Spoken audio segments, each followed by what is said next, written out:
Olá, sejam todos bem-vindos. Eu sou o professor Wesley Barbosa e no vídeo de hoje eu vou falar sobre o tema da metalinguagem em Carlos Drummond de Andrade.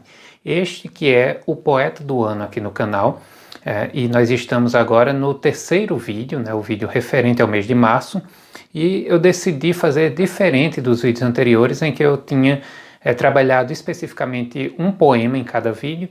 Desta vez eu vou trabalhar um tema e para isso eu vou me valer de alguns textos, de 2 textos aqui na íntegra e citar alguma outra coisa que venha ao caso aqui, tá?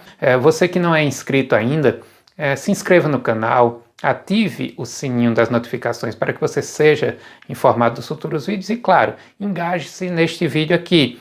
Curta o vídeo, comente, se possível compartilhe para que outras pessoas tenham acesso, tá? Então bora lá. Bom, como eu sempre faço, vou deixar aqui na descrição do vídeo o link para quem se interessar por adquirir aqui esta obra que praticamente contém toda a poesia de Carlos Drummond de Andrade. Tem aqui alguns livros que não são a íntegra, mas sim a seleção de alguns poemas, mas a grande parte dos livros está na íntegra aqui, tá? Nova Reunião, 23 livros de poesia, é uma obra essencial para você ter em um único volume, com preço que eu considero bem acessível, dada a importância do poeta. Então vai ficar aqui na descrição do vídeo o link para vocês adquirirem através do site da Amazon, tá? E você comprando pelo meu link, claro, você ajuda a manter o canal. Bom, para iniciar nossas considerações a respeito da metalinguagem em Carlos Drummond de Andrade, eu gostaria de fazer a leitura do poema Procura da Poesia. Eu vou deixar aqui na descrição do vídeo também o poema na íntegra para que você possa acompanhar a leitura, tudo bem? Procura da Poesia. Não faças versos sobre acontecimentos. Não há criação nem morte perante a poesia. Diante dela, a vida é um sol estático. Não aquece nem ilumina.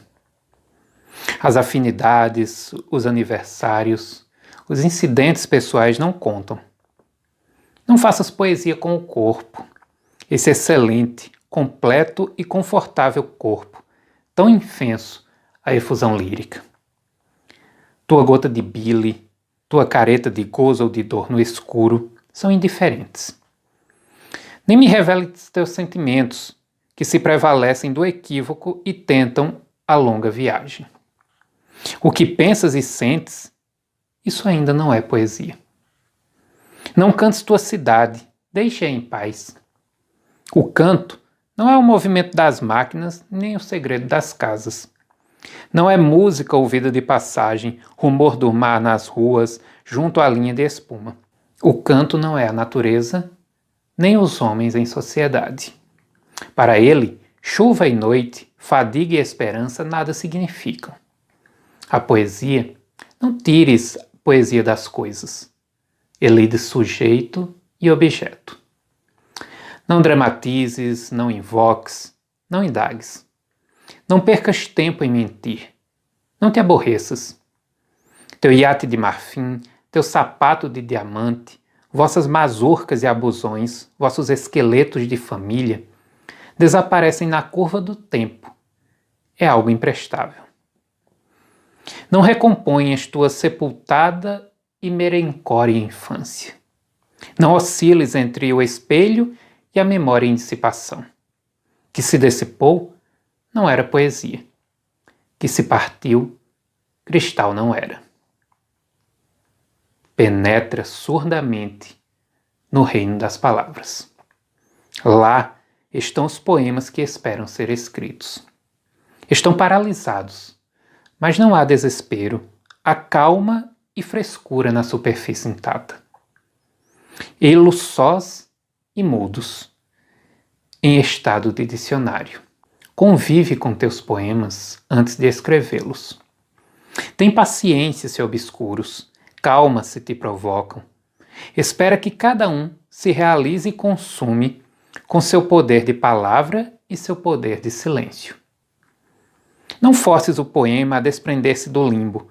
Não colhas no chão o poema que se perdeu. Não adules o poema. Aceita-o como ele aceitará a sua forma definitiva e concentrada no espaço. Chega mais perto e contempla as palavras. Cada uma tem 1000 faces secretas sob a face neutra. E te pergunta, sem interesse pela resposta, pobre ou terrível, que lhe deres. Trouxeste a chave? Repara, ermas de melodia e conceito, elas se refugiaram na noite, as palavras. Ainda úmidas e impregnadas de sono, rolam num rio difícil e se transformam em desprezo. Bom, este é o meu poema favorito de Drummond no que diz respeito à metalinguagem. E é o meu favorito desde que eu comecei a graduação em letras, já me apaixonei por esse poema ali no primeiro período. O grande professor José Mário levou este poema para a gente ler, e talvez a indagação inicial que surgiu em cada um de nós ali, iniciantes no curso de letras, seja também a que se passa na mente de muitos, né? Você pode dizer, Wesley, mas eu já conheço a poesia de Drummond há um bom tempo, e eu vejo esses temas em seus livros. Esses temas todos que ele enumera aqui no começo do poema, ele trata. Ou pior ainda, você chega para mim e diz, Wesley, eu segui seu conselho, sua dica e adquiri este livro, fui lá no seu link, comprei o livro e comecei a ler e vi que você e Drummond são dois loucos. Ele porque escreveu isso, você porque indicou. Porque afinal de contas, o que eu mais vejo aqui é ele falar sobre acontecimentos, é ele falar sobre o amor, é ele falar sobre isso, sobre aquilo, como que ele diz para que nós não falemos. Bom, gente, é claro que essa dúvida, num primeiro contato com o texto, ela pode surgir, né? Mas nós temos que entender o que Drummond quer dizer aqui com esta grande sequência de não faças. Eu vou puxar essa discussão a partir deste verso. Nem me reveles teus sentimentos. Um dos principais desejos de quem começa a escrever é expressar-se, né? Assim foi comigo, assim foi com muitos de meus colegas na época de escola, em que ainda existia esse grande desejo de se escrever, né? Hoje em dia são pouquíssimos alunos que têm esse desejo, ainda existe, mas é muito diferente do que era antigamente, né? Então nós escrevíamos e trocávamos os textos e os poemas, enfim, muito pelo desejo de expressar nossos sentimentos, expressar nossos amores, nossas dores, nossas angústias, nossas dúvidas. E, enfim, pouca importância era dada para a construção mesmo da poesia. Em verdade, o que a gente costumava usar era rimas, geralmente a rima em ão, que é a mais abundante aí e a mais fácil de se criar. E, enfim, o sentimento, o desejo de se expressar era o que estava ali latente, né? Mas, enfim, não apenas isso, né? Muitos têm em mente um tema, às vezes uma reivindicação, às vezes um protesto, que são, sim, muito válidos, né? Mas quando você vai fazer o protesto por si só, como diz um dos inscritos aqui do canal, comentou num vídeo, e eu concordo muito com ele, né? O panfleto, por panfleto apenas, pode ser feito em outra esfera, né? Não precisa ser feito em literatura. Se você vai fazer literatura, e se a literatura é uma arte, você deve se preocupar, antes de tudo, com o lado estético, com o lado laborioso do fazer poético, né?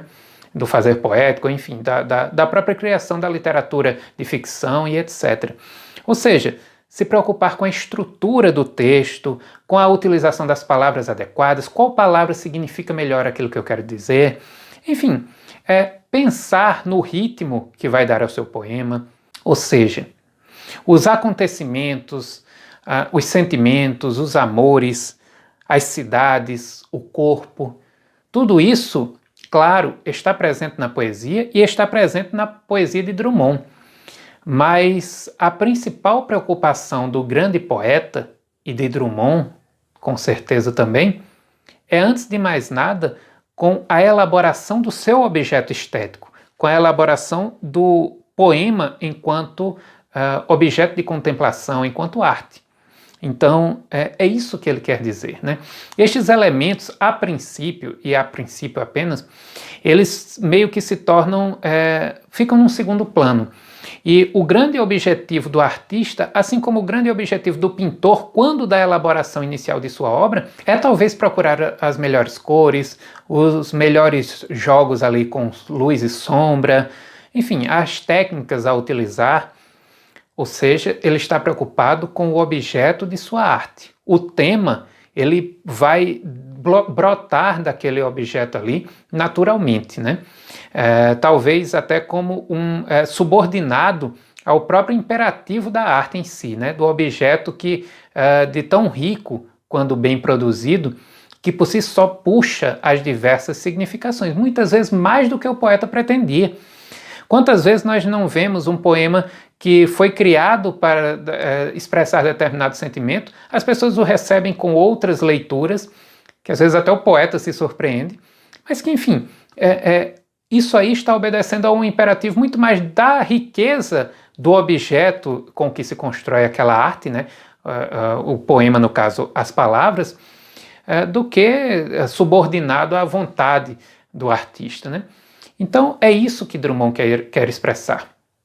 Penetra surdamente no reino das palavras, se deixa levar por essa busca do teu objeto de produção artística, no caso, tu que és poeta, se deixa levar pelas palavras.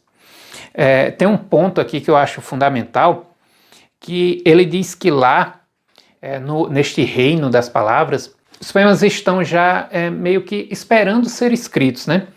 E ele diz, ei-los sós e mudos, em estado de dicionário. O dicionário é aquele livro repleto de significado, talvez digamos que seja o livro que mais tem significado, porque tem ali verbetes de todas as áreas do conhecimento, mas fechado numa prateleira, ele é isso aí. As palavras estão sós e mudas, não dizem nada, não significam nada. Vai lá e desvenda aquela riqueza toda que está ali, que aí sim, toda aquela significação pulula, salta do livro e, enfim, se faz presente ali para a sua contemplação.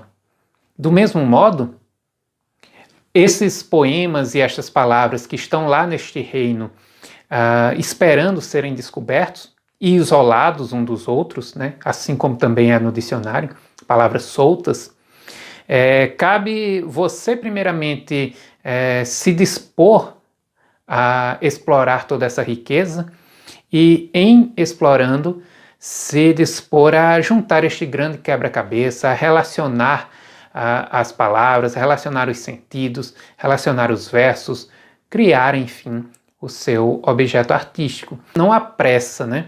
Existem escritores que passam meses, anos com um poema, às vezes o deixam ali, naquele momento não há como terminá-lo, falta as palavras, você o deixa ali, volta depois de um tempo, refaz, às vezes abandona, e aí ele diz, né? Não colhas no chão o poema que se perdeu, ou seja, também saiba desistir daquela obra que não vai sair de forma nenhuma. Não insistas, porque às vezes o desejo de publicar aquela coisa ali vai acabar gerando uma má poesia, né? uma obra que não tem grande significado, simplesmente porque você não aceitou que ela não tem existência, tá? Que ela não deve mesmo surgir enquanto obra de arte. Percebam essa preocupação de Drummond com o fazer poético, com o trabalho, com o procedimento artístico, utilizando aqui já o termo dos formalistas russos, né? A arte como procedimento. E este trabalho da obra em si, esta estrutura que se cria no âmbito de um poema bem construído, de uma obra de arte bem feita, se proponha a se aventurar nesta construção. Bom, mas Drummond não trata da poesia e da metalinguagem apenas aqui neste texto, né? Eu diria que em grande parte disso, assim, na verdade, basicamente o tema da metalinguagem é um dos mais utilizados na literatura como um todo. Grande parte dos poetas discorreu em seus textos a respeito das lutas ali diárias e constantes com as palavras que não querem significar aquilo que eles pretendem, enfim, a dificuldade toda que produzir arte nos impõe, né? Mas Drummond trata também do fazer poético em vários outros momentos, né? Eu cito aqui, por exemplo, o Mãos Dadas, que é do livro Sentimento do Mundo, de 1940, em que ele diz: não serei o poeta de um mundo caduco. Também não cantarei o mundo futuro. Estou preso à vida e olho meus companheiros. Estão taciturnos, mas nutrem grandes esperanças. Entre eles, considero a enorme realidade. O presente é tão grande, não nos afastemos. Não nos afastemos muito. Vamos de mãos dadas. Não serei o cantor de uma mulher, de uma história, não direi os suspiros ao anoitecer, a paisagem vista da janela, não distribuirei entorpecentes ou cartas de suicida. Não fugirei para as ilhas, nem serei raptado por serafins. O tempo é a minha matéria, o tempo presente, os homens presentes, a vida presente. Então vejam, novamente aqui ele vai dizer, né, aquilo que não será matéria de sua poesia, e por mais que em algum ou outro momento ele trate dessas questões, mas no fundo o que se está tratando aqui, o que Drummond quer chamar a atenção, naquele momento tão triste, tão pesado da história da humanidade, talvez o ideal não fosse nem olhar para o passado, nem projetar o futuro, mas sim se preocupar com o presente. O que nós vamos fazer agora? E é esse aqui o grande foco neste texto. Ele está confessando aí seu interesse unicamente por aquele momento, por aqueles acontecimentos, por dar as mãos aos demais homens ali que com ele compartilhavam todo aquele sentimento do mundo no período de guerra, né, a guerra ainda começando, né, as incertezas com o avanço nazista e tudo aquilo ali. E ele diz que a sua preocupação será essa, né, dar as mãos para aqueles que estão neste presente aqui comigo, compartilhando as mesmas dores, compartilhando os mesmos sofrimentos, as mesmas angústias, as mesmas dúvidas. E, enfim, é isso que me importa, o tempo presente, os homens presentes e a vida presente. Não vou idealizar, não vou lamentar o que passou, eu vou apenas me preocupar com o que está acontecendo. E claro, como todo poeta modernista, Drummond vai também advogar aí em relação à liberdade do fazer poético, né? Aquele fazer poético que não está preso a nenhuma amarra, que não está limitado por nenhum imperativo prescritivo, impositivo, mas aquele poema e aquele poeta que se deixam levar ali livremente de acordo com o fluir da poesia, né? E ele diz no Consideração do Poema, que abre A Rosa do Povo, né, que foi de onde eu extraí o poema Procura da Poesia, que li no início do vídeo, ele começa dizendo: não rimarei a palavra sono com a incorrespondente palavra outono. Rimarei com a palavra carne, ou qualquer outras que todas me convêm. As palavras não nascem amarradas, elas saltam, se beijam, se dissolvem, e assim segue seu longo poema. Ou seja, né, para que me preocupar com fazer rimas se a rima muitas vezes vai fugir do significado que eu quero colocar, vai fugir do meu objetivo ao construir este poema, né? Então, Drummond advoga, claro, em relação à liberdade da poesia, em relação a essas palavras que não se deixam amarrar, que não se deixam prender, que não se deixam levar por imposições a priorísticas, mas que sim seguem seu fluxo ali significativo de acordo com a força das ideias que estão sendo expressas ali naquele momento. Bom, e por fim eu gostaria de citar aqui o texto Explicação, em que Drummond vai expressar aí algo que talvez se passe com todos nós que em algum momento resolvemos nos aventurar, né, na produção da poesia, que eu acho que a relação é bem essa aqui, né? Ele diz o seguinte: meu verso é minha consolação. Meu verso é minha cachaça. Todo mundo tem sua cachaça.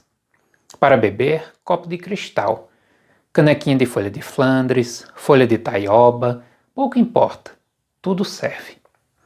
Para louvar a Deus como para aliviar o peito, queixar o desprezo da morena, cantar minha vida e trabalhos, é que faço meu verso. E meu verso me agrada. Então é exatamente isso, né? Para quem escreve, a poesia é uma forma de desabafar os sentimentos, de expressar as alegrias, de tratar das decepções, enfim, até de louvar a Deus, e grande literatura já foi feita com esse objetivo. Então esse é o grande motivo, né? É aquilo que outros buscam no álcool, alguns na droga, enfim, encontrar um sentido para a vida, e esse sentido está em expressar-se, em desvendar esse mundo das palavras.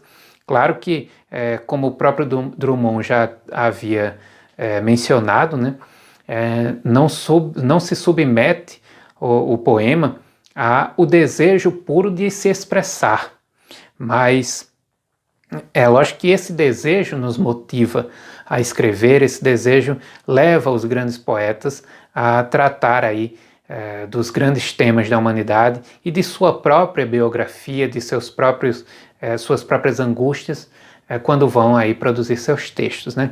Tudo, claro, enriquecido com as melhores utilizações linguísticas, com aquele belo trabalho com as palavras que é feito pelos grandes poetas, né? Bom, então é claro que num vídeo curto não daria para tratar de todos os matizes da poesia metalinguística de Carlos Drummond de Andrade. Mas aqui eu creio que tenho apresentado alguns. Falei aí do grande poema metalinguístico e que expressa muito bem o que é o fazer poético, né, e o que deve ser, pelo menos, né. Ele tem bem uma estrutura de receita, mas é claro que Drummond não quer ser impositivo, né. Ele está apenas despertando o nosso olhar para aquilo que deve sim constituir o objetivo principal de todo artista, que é colocar o foco e colocar sua ênfase e colocar sua energia na produção de um objeto artístico, de um objeto de contemplação que seja rico, belo e que, enfim, por si só já chame a atenção de todos aqueles que vão contemplá-lo, né? Então eu espero que vocês tenham gostado do vídeo, que tenha servido de ponto de partida aí talvez para que muitos busquem aprofundar um pouco mais nesse viés metalinguístico de Drummond, né? Verificar outras ocorrências e outros incursionamentos que ele dá aí para a discussão a respeito do fazer poético em seus textos. Se vocês gostaram do vídeo, não deixem de se engajar, curtindo, comentando, enfim, se inscrevendo no canal, tudo bem? Eu agradeço muito a audiência de vocês e até o próximo vídeo.